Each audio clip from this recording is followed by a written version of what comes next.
Tantor Audio, a division of Recorded Books, presents Taking Flight, From War Orphan to Star Ballerina, by Michaela DePrince with Elaine Deprince. Narrated by Allyson Johnson. Prologue. The Black Swan. I stand in the wings, dressed in a lush black tutu embellished with black feathers and blood-red flowers. A silver tiara studded with crystal rhinestones crowns my hair, which is pulled tightly back in a thick bun. One at a time, I flex my feet at the ankles, extend my legs, and point my toes to check that the ribbons of my pointe shoes are tied and securely tucked. A professional ballerina never allows her ribbons to flop loose around her ankles. One of my favorite teachers used to warn me.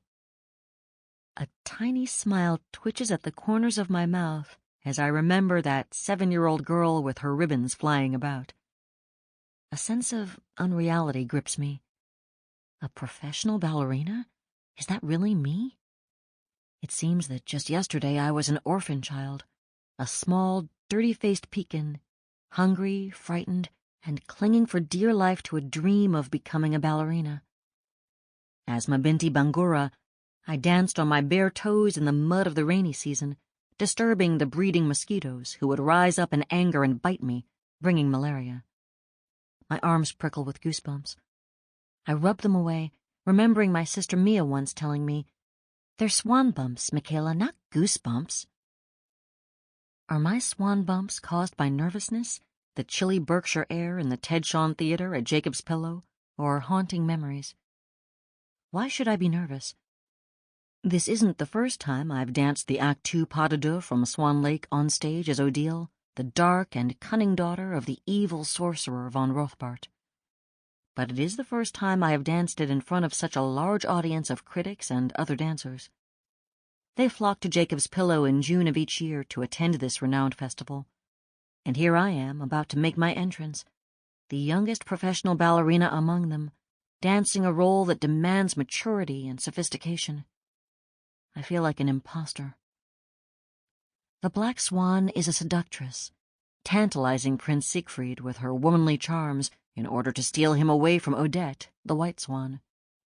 What do I know about womanly charms or seduction? After my April performance, one critic wrote, "She was the sweetest seductress you ever saw, but she has yet to develop any ballerina mystique. She is only 18. I showed the review to Schuyler, my boyfriend. "Do you agree?" I asked him with tears in my eyes. "She's right. You are sweet," he answered. "But I don't want to be sweet. I want to have womanly charms. I want to be a seductress. I want ballerina mystique." Schuyler laughed and said, "You're cute and funny, too." "But I don't want to be cute and funny. I want to be mysterious." "Well, sometimes you're a complete mystery to me," he admitted with a mischievous grin. "That's not the same as ballerina mystique." Now it's the final performance of the season. I need to pull it off. For a brief second, I am tempted to flee.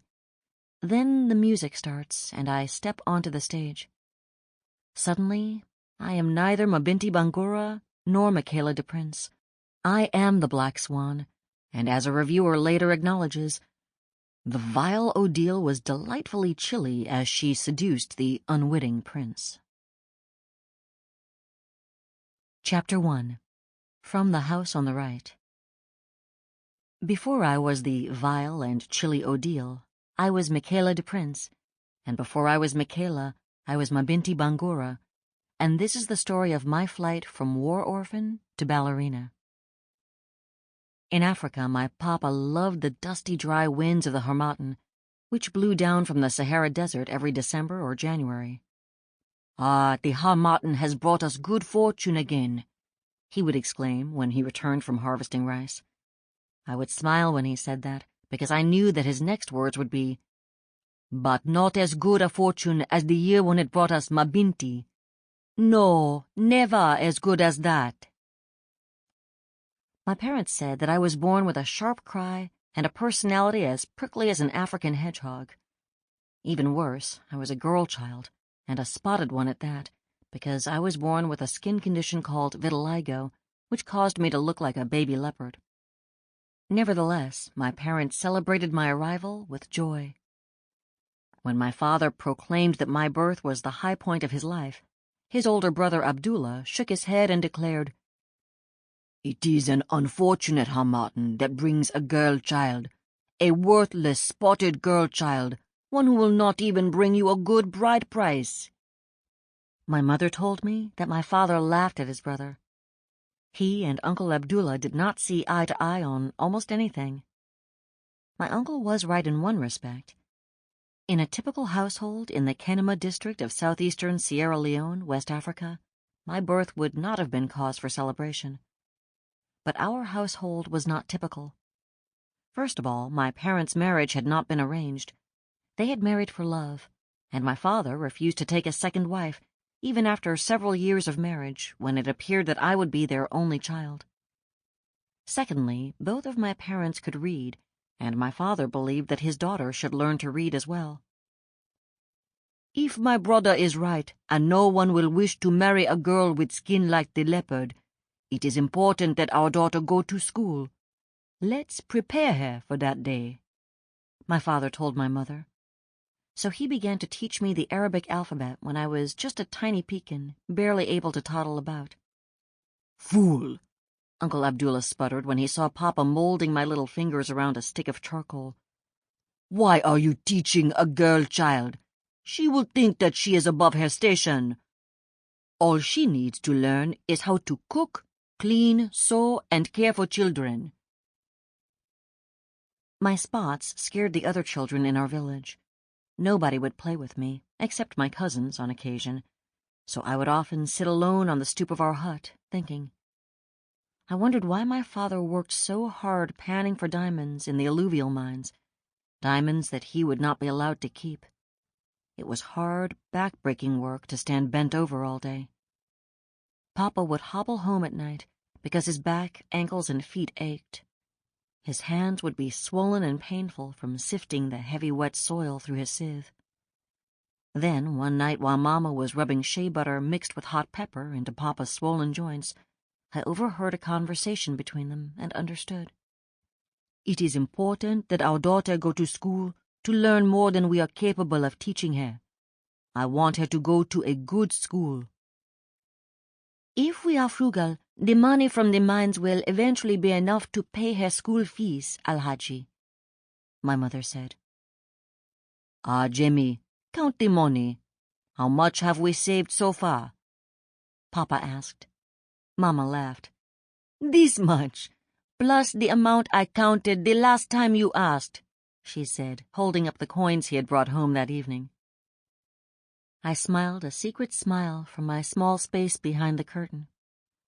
I loved to listen to my parents' voices at night, though I cannot say the same for the voices of Uncle Abdullah and his wives. Our house was set to the right of my uncle's house. Uncle Abdullah had 3 wives and 14 children. Much to his unhappiness, 13 of his children were girls, leaving my uncle and his precious son Usman, the child of his first wife, as the only males in the household. Many nights I would hear cries and shouts of anger drifting across the yard. The sounds of Uncle Abdullah beating his wives and daughters filled my family with sadness. I doubted that Uncle Abdullah ever loved any of his wives, or he would not have beaten them. He certainly didn't love his many daughters. He blamed any and all of his misfortunes on their existence. My uncle cared only about his one son. He called Usman his treasure and fed him delicious tidbits of meat, while his daughters looked on, hungry and bloated from a starchy diet of rice and cassava, that long brown-skinned root vegetable that lacks protein, vitamins, and minerals.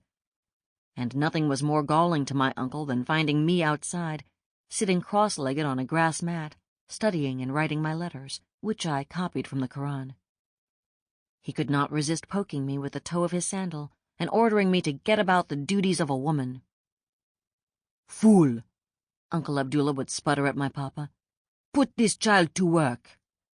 "What need does she have of womanly chores? She is only a child herself," Papa would remind his brother, and then couldn't resist adding, "Yes, not even 4 years old, and yet she speaks Mende, Temni, Limba, Creole, and Arabic. She picks up languages from the marketplace and learns quickly. She will surely become a scholar." Papa didn't need to rub any more salt in Uncle Abdullah's wounds by reminding him that Usman, who was several years older than me, lagged far behind me in his studies.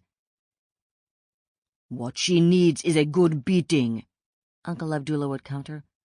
"And that wife of yours, she too needs an occasional beating. You are spoiling your women, Al-Haji. No good will ever come of that." Perhaps Papa should not have bragged about my learning. The villagers and my uncle thought that I was strange enough with my spots, and my reading made me even stranger in their eyes, and made my uncle hate me. The only thing that my father and his brother had in common was the land that fed us, sheltered us, and provided the rice, palm wine, and shea butter that we sold at the market. At night, when I heard the cries coming from across the yard, I turned my ear toward my parents resting on the other side of the curtain. From there I heard sweet words of love and soft laughter. Then I would thank Allah because I had been born into the house on the right rather than the one on the left. Chapter 2. To the House on the Left. A civil war had started in my country in 1991, and by the time I was 3 years old, it had been going on for 7 years. It had begun mainly because the education system had shut down, and without schooling, young people could not get jobs. This resulted in poverty and hunger, which made them desperate, so they formed a revolutionary army to fight for what they needed. As the war progressed, the youth lost track of their goals and started killing innocent villagers. So now, instead of good luck, the dry season brought an invasion of rebels of the Revolutionary United Front. They called themselves the RUF, but their victims combined the English words rebel and devil and called them Devils. The harmattan that my father had always loved betrayed us that year. Instead of good luck, it brought the war to our village. Papa was not at home the day the devils burned the rice and palm trees that grew on the nearby hillsides. He was at the diamond mines. When he got home, Mama would need to tell him that the devils had left us with no crop to sell, no rice to eat, and no seed for next year's planting. Mama and I sat on a wooden bench at the front of our home and watched the flames that were being spread by the strong harmattan winds. The smoke made it difficult to breathe. I sobbed and coughed, and she wrapped her arms around me. "Mama, why aren't you crying?" I asked. Mama pointed toward another village on the hillside. I could see smoke rising from the homes there. "We are fortunate that the devils spared our homes and our lives," she answered.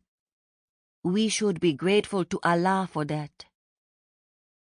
Maybe she was right, but I didn't feel grateful. A few minutes later, a man came to our door, moaning and wailing. He told us that he was the only survivor of his village. The devils had forced him to watch as they killed his friends and family. Then, laughing, they asked if he preferred short sleeves or long sleeves. He said that he usually wore long sleeves, so they cut off his hand and sent him on his way to spread fear and warnings throughout the countryside. Auntie Yebu, the youngest wife of Uncle Abdullah, helped my mother bandage the man's stump, while I stood nearby, shaking with fear. Mama offered the man the small portion of rice remaining from our morning meal. She begged him to rest in our house, but the man was certain that the devils would soon pass through our village, recognize him, and kill him too. So, instead of resting, he hurried north toward Makeni, a city many kilometers away where he thought it might be safe. Mama scooped less rice than usual into the cookpot that night. I knew that she would barely eat any of it so that Papa and I could fill our bellies. I decided that I would follow her example. After working all day at the diamond mines, Papa would need the largest serving of rice. While the rice bubbled in the pot, we continued to wait for him. Mama insisted that I eat. "I want to wait for Papa," I protested. "No, you eat. I will wait," Mama said. "You are a growing child. Eat." "I'm not hungry," I cried. I curled up next to her and fell asleep. I woke up to the sound of my cousin Usman's voice. "Auntie Jimmy," he hissed quietly. "Auntie Jimmy, the rebels came to the mines today. They shot all of the workers." "All of the workers?" my mother repeated. "And Alhaji?" "Yes, Uncle Alhaji too," Usman whispered. "No!" I screamed. "Not Papa!" "No!" Mama screamed. "Not my Alhaji!" Mama and I clung tightly to each other. She rocked me in her arms as I cried loudly. Soon the entire village was filled with weeping, because nearly every family lost a father, brother, son, or nephew. On the day my father died, I believed that I was feeling the worst pain possible, that I would never again feel such pain. Then I moved into the house on the left and learned that pain, like the green of the jungle leaves, comes in many shades. Uncle Abdullah decided to rent our house to a refugee family and forced Mama and me to move into his house.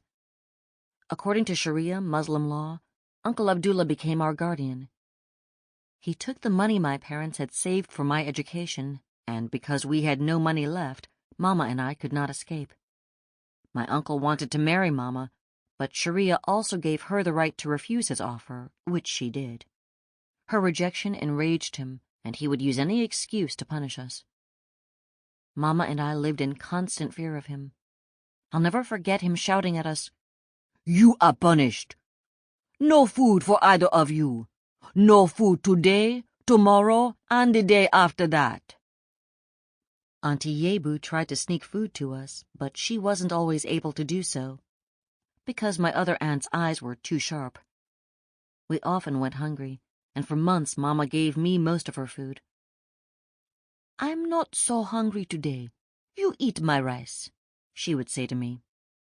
I didn't believe her, so I would try to refuse it, but she insisted. "I will throw it away if you don't eat it," she'd threaten. Tears would fill my eyes, and even though I was very hungry, the rice would form a lump in my throat as I tried to force it down. I know now that Mama was starving and gave me her rice so that I would not starve with her. Yet even with her food, my face swelled and my belly stuck out, something that often happens to starving children. Uncle Abdullah would yell at me, "You are a useless child. Look at you, how ugly you are. You have the spots of a leopard. I am wasting food and money on you. I will not even get a bride price in return. Who would want to marry a girl who looks like a dangerous beast of the jungle?" Oh, how I hated my uncle then. I wanted to shout back at him, but I didn't dare. Instead, I ran to my mother and curled up in her arms. Chapter 3. When the Rain Came. The dry season seemed to last forever the year that my father died, making food even scarcer. I breathed a sigh of relief when I awoke early one morning and smelled the scent of rain in the air. Clouds were forming on the horizon. "Ah, the wet season will soon be here, and fruit will grow wild on the trees, and the animals in the bush will grow fat," I told myself. I couldn't wait to tell Mama, but she was sleeping peacefully, and I didn't want to wake her.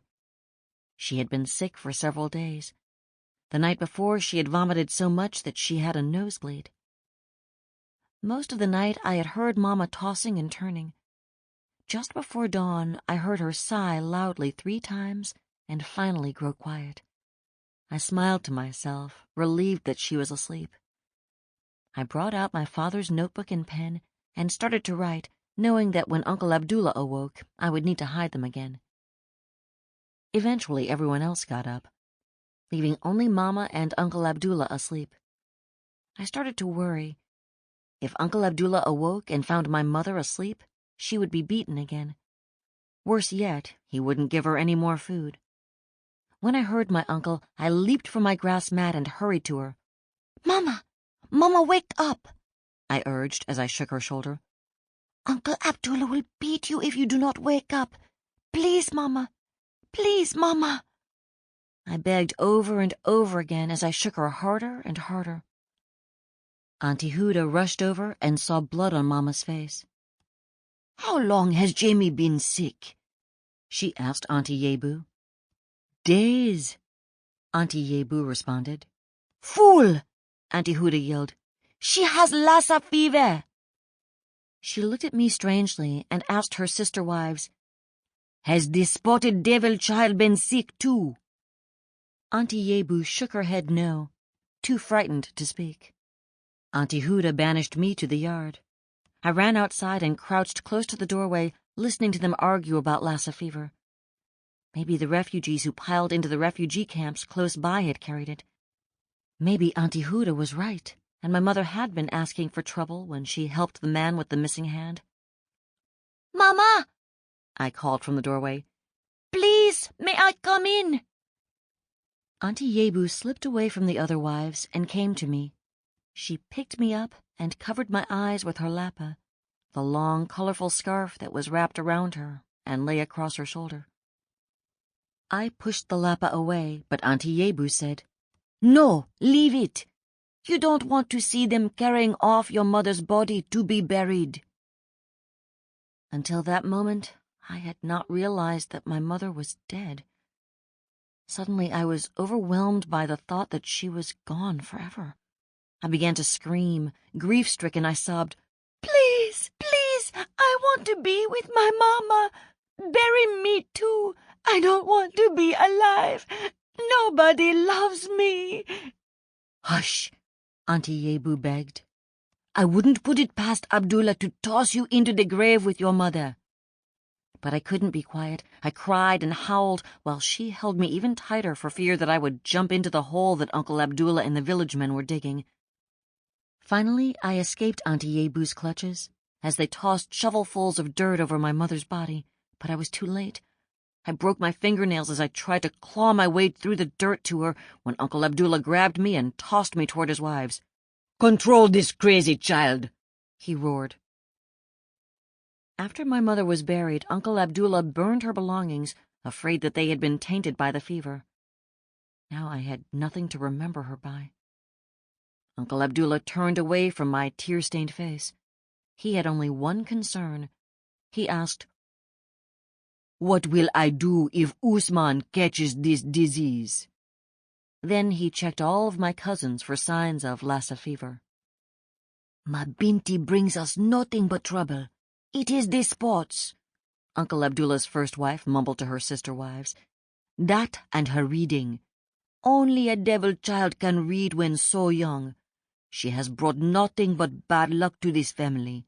It is time to be rid of her." I was used to having my mother sleep close to me at night. She would wrap her arms around me and sing me to sleep, her voice carrying me to a place where I could forget my misery. Without her, I tossed and turned until my uncle nudged me with his foot and said, "Get your belongings and follow me." I had no idea where he was planning to take me, but I knew that I would want my writing notebook and pen wherever I was going.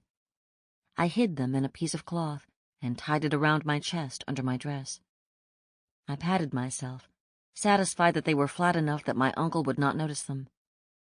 Then I rolled up the grass mat that my mother had woven for me and lifted it onto my shoulder. I followed Uncle Abdullah down the winding road of orange dirt that ran past our home. "Where are we going?" I asked in a voice hoarse from crying. Uncle Abdullah only grunted in response, so I didn't give him the satisfaction of asking again. But I couldn't stop my tears. I missed my parents, and without them by my side, I feared what the future would bring. Soon we started seeing more and more people on the road, traveling with their meager belongings on their heads. Uncle Abdullah spoke with them, and I learned that they were walking the 147 kilometers to Makeni in order to escape the devils. "Won't the devils just follow everyone to Makeni?" I asked, hiccuping from so much crying, but Uncle Abdullah ignored my question. He poked at my legs with his walking stick, prodding me to walk faster. "Your daughter looks tired. If you wish, she may climb into my cart," a ragged man on the road said. "I will only charge you a small amount, only 5 leons." Uncle Abdullah snorted. "I will not pay even 1 leon. She can walk, and she isn't my daughter," he answered gruffly, clearly insulted by the man's assumption that he had fathered such an ugly child. Uncle Abdullah and I followed the flow of people toward Makeni. Suddenly, the sky rumbled and the clouds burst. The thunder drowned out my sobs, and the raindrops mixed with my tears. I held my bundle closer to my chest as I plodded through the mud which sucked at my rubber sandals. Finally, the mud swallowed my right sandal. I walked with one sandal and one bare foot, but soon the mud claimed my second sandal, too. Most of the walkers took shelter under the trees and brush, but Uncle Abdullah and I walked on and on. Then a truck stopped, and a voice called out. Uncle Abdullah's face lit up when he recognized Pa Mustafa, a friend from the marketplace. The friend beckoned Uncle Abdullah over to the truck and said something to him. Suddenly, Uncle Abdullah picked me up and threw me into the open bed of the truck, where I landed in the several inches of rainwater that sloshed at the bottom. Then he climbed into the dry cab. The truck bounced down the road toward Makeni, and I bounced with it as I wrapped myself in my grass mat and continued to cry for the loss of all my happiness. Eventually, I fell sound asleep, hungry, wet, and sadder than I had ever felt before. Chapter 4. At the Orphanage. The rain had stopped, and the last rays of the sun were disappearing when I awoke. Uncle Abdullah opened the tailgate of the truck and crooked his finger to beckon me out. Then he tipped his nose in the direction of a gate without saying a word to me. I stared at a large sign, but it wasn't in Arabic, so I couldn't read it. I hopped out and followed him without argument. "My mat! I forgot my mat! Wait!" I shouted to Pa Mustafa, but he was gunning the motor and didn't hear me. He pulled away before I could hop back up and get my grass mat. Uncle Abdullah gave me a shove toward the gate, not caring that I had lost my only remaining connection to my mother. Out of nowhere, a girl appeared from behind the gate. She crouched down and stared at us. "Don't just sit there staring," Uncle Abdullah grumbled at her. "Go and find the director," he ordered. The girl leaped to her feet, ran to a nearby building, and called out, "Papa Andrew! A man and a beacon are here to see you." A man in tan pants, a blue shirt, and brown shoes with laces came out of the building. "Welcome to the Safe Haven Orphanage." Then he introduced himself to Uncle Abdullah as Andrew Jha, the director of the orphanage. My head jerked up and I stared at the man. Had I heard him correctly? Had he said orphanage?